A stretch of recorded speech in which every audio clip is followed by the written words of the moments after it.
जय गुरु जी। गुरु जी के चरणों में शत प्रणाम और संगत को भी प्रणाम। गुरु जी के चरणों में आने का मौका हमें 2007 में मिला और तब से गुरु जी ने कितनी कृपा की कि मैं व्याख्यान करता रहूं तो शाम हो जाए।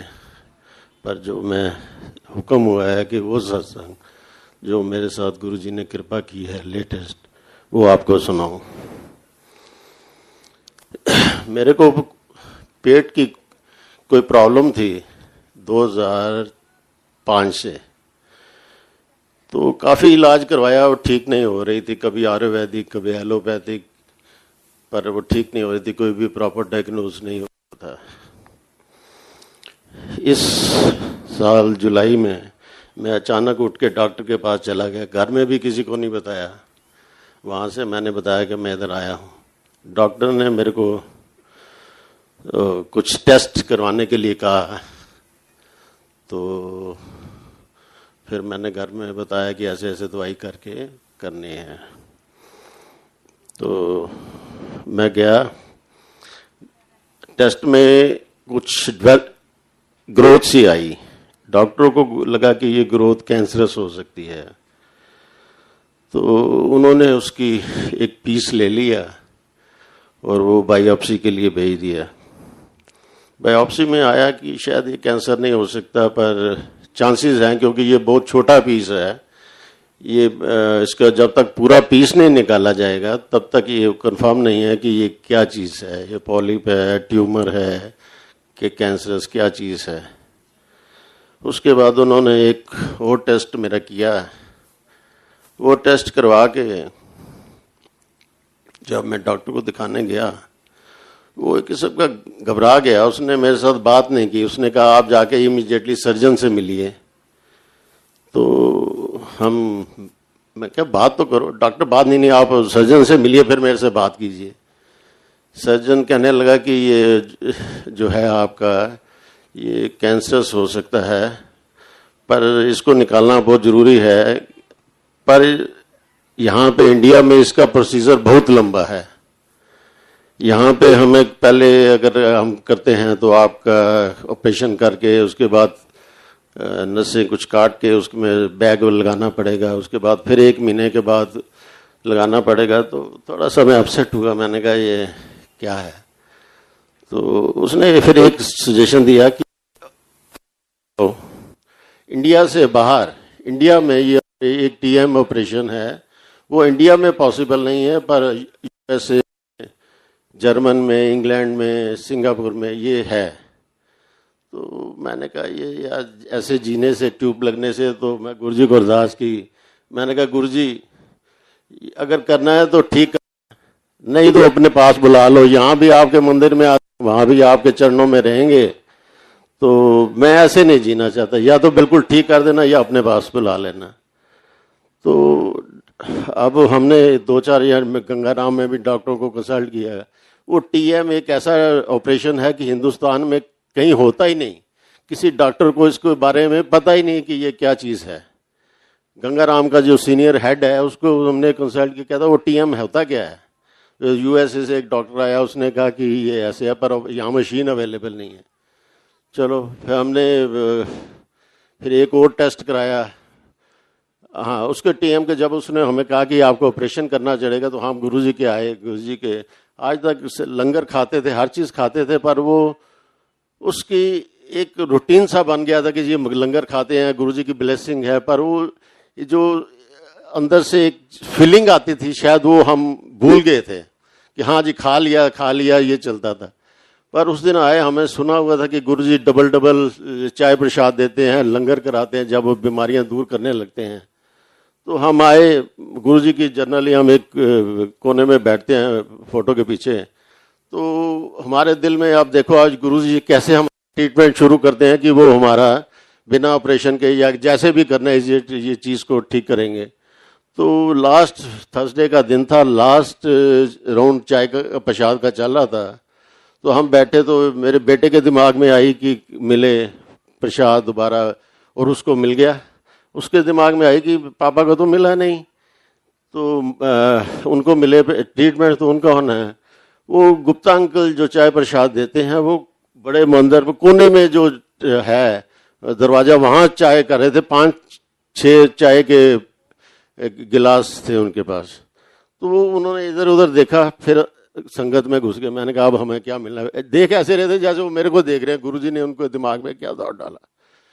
थोड़ी देर में मैंने कहा अब तो चाय मिलेगी नहीं, अब लास्ट है। वो गुरुजी फिर वहां से निकले, वहां से सीधा इस तरफ देखते हैं। शायद वो देख नहीं रहे थे मेरे को, पर गुरुजी उनको अट्रैक्ट कर रहे थे, जाओ। वो सीधा मेरे पास आए, ऐसे बैठे संगत में, काफी दूर पे बैठ रहा, हाथ इतना लंबा करके चाय प्रसाद वो सिर्फ मेरे को दिया, मेरी वाइफ को दे दिया। हमने सोचा कि गुरुजी का ट्रीटमेंट शुरू हो गया। आज जो सुन रहे थे कि उन्होंने उसके बाद लंगर प्रसाद, हमने जब तक 1 महीने का टाइम था रोज जाना शुरू कर दिया। रोज ऐसे होना लगा कि 1 बार 2 बार 3-3 दफा चाय प्रसाद हमें मिलना शुरू हो गया। एक खत्म की थी, दूसरा और आ गया। एक बार तो ऐसे हुआ भाई ये एम्पियर हैं तो एक अंकल और लेके फिर हमारे पास खड़े हैं, वो तीसरी दफा हमें चाय प्रसाद दे रहे हैं। मतलब ये फील हो गया कि अब क्या करना है गुरुजी ने, ये तो गुरुजी को पता है। पर यह कि ट्रीटमेंट उन्होंने जो हमने सुना था वो उन्होंने हमारे शुरू कर दिया है। ऐसे ही लंगर 2-2 3-3 दफा, कभी कोई अंकल लेके आ रहे चलो अंकल लंगर करो, कभी दूसरे अंकल आके जा रहे। कई अंकल को हम पहचानते नहीं, आज तो आपको दोबारा अंकल करके जाना है। ऐसे ऐसी बातें हमारे साथ होने लगी। एक लंगर करके उसके बाद डबल लंगर मिल रहा है, 2 की 4 ऐसा गुरुजी ने वो सुना था, वो ट्रीटमेंट शुरू हो गया।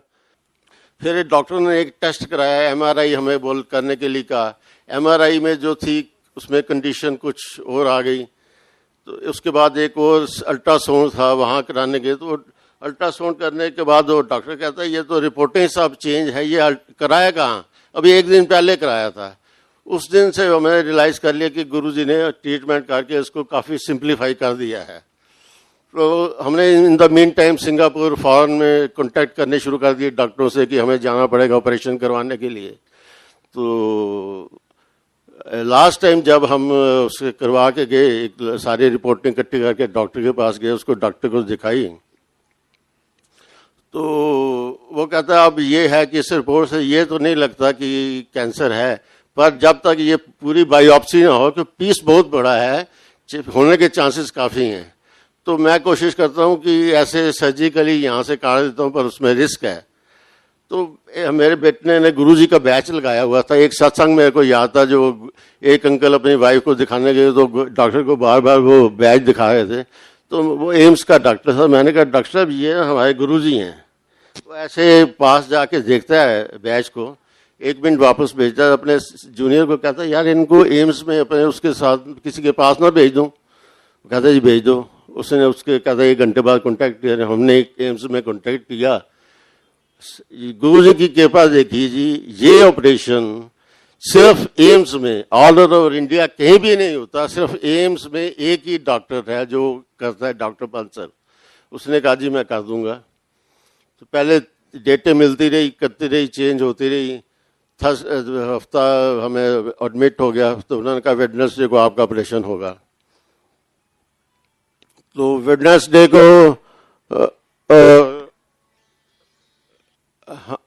ऑपरेशन, उस दिन मेरे अचानक शुगर लेवल हाई हो गया। तो उन्होंने कहा जी शुगर लेवल हाई, आज आपका ऑपरेशन नहीं हो सकता। तो वो फ्राइडे को पोस्टपोन हो गया। हमारे दिल में स्ट्राइक किया, क्योंकि फ्राइडे को हमारे घर में सत्संग था गुरुजी का। तो हमने कहा कि ये भी गुरुजी की लीला है कि उन्होंने 15 दिन से टालते आ रहे हैं। वेडनेसडे का दिन दिया, वेडनेसडे के दिन को अब उन्होंने फ्राइडे में चेंज कर दिया।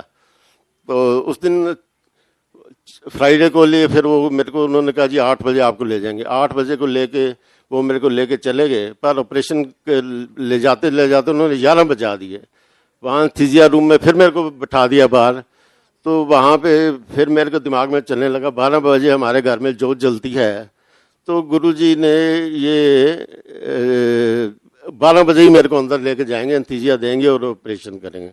इन द मीन टाइम वो एक दुविधा थी कि अब आंटी जाएं कि ना जाएं, घर में सत्संग है, पूरी संगत आई होती है। तो आंटी का क्या, फिर गुरुजी का जैसे आदेश हुआ कि इन डॉक्टरों कंजरों ने क्या करना है, करना तो मैंने ही है, तो आंटी को भेजो घर। तो अपने आप आ जाएगी। तुम मेरा बेटा था और मेरा सन इन लॉ था, हम दो ही थे, हमने किसी को नहीं बताया। वहाँ जो मेरी आंटी चली गई, घर चले गए, हमारे घर में सत्संग हुआ। मैंने कहा सोचा था कि लंगर करके आ जाना, पर वो ऐसी गुरु जी की महिमा रही कि वो 6-7 बजे तक घर में ही रही, सत्संग उधर होता रहा। इतना उस दिन घर में हमारे डांस हुआ, ये हुआ, गुरु जी की ऐसी ब्लेसिंग होती रही। तो उसके बाद जो है कि मेरा ऑपरेशन उन्होंने 12 बजे मेरे को एंथीसिया के अंदर लेके गए, जब हमारे घर जोत जलने का टाइम होता है 12 बजे उन्होंने किया। उसकी जितनी देर हमारे घर में सत्संग का टाइम होता है तकरीबन उतनी देर मेरा ऑपरेशन चलता रहा, वो सक्सेसफुल हो गया। उसके बाद डॉक्टर को मैंने थैंक्स किया, कहता नहीं थैंक्स नहीं, क्योंकि अभी इतना बड़ा पीस है मैं कर नहीं सकता, ये तो ऑपरेशन हुआ, अब इसकी बायोप्सी आएगी तो मैं आपको बताऊंगा। तो गुरुजी मेरे को तो था, मेरे को कभी डर नहीं लगा, मेरे को लगता था कि सतगुरु प्यारा मेरे नाल है, मेरे दिमाग में हमेशा यही कीर्तन चलता रहता था। तो फिर वो बायोप्सी रिपोर्ट आई तो उसमें बिल्कुल ठीक हुआ, गुरु जी की कृपा से कोई भी दिक्कत नहीं। सिर्फ एक मैं जो चीज़ कहना चाहता हूँ, जो मैंने रियलाइज़ किया है, यहाँ के मंदिर के लंगर को, किसी चीज़ को आप don't take it for granted, मिल गया। अगर आपको 2 बार 3 दफ़ा मिलती है, इसका मतलब कोई काज है कि आपको मिल गया, बिना मतलब कि आपको कभी भी दोबारा चीज़ नहीं मिलेगी। ये मिल रही है, हमें 3-3 दफ़ा मिलती थी, 4-4 दफ़ा मिलती थी, 6-6 चपाती रोटी खाने को मिलती, जगह नहीं होती थी, इतना हलवा मिलता था, वो तो खा जाता था मैं ये समझ के कि प्रसाद है ये। और गुरु जी ने कैसे उस सारे कैंसर ट्रीटमेंट को एकदम कैसे माइल्ड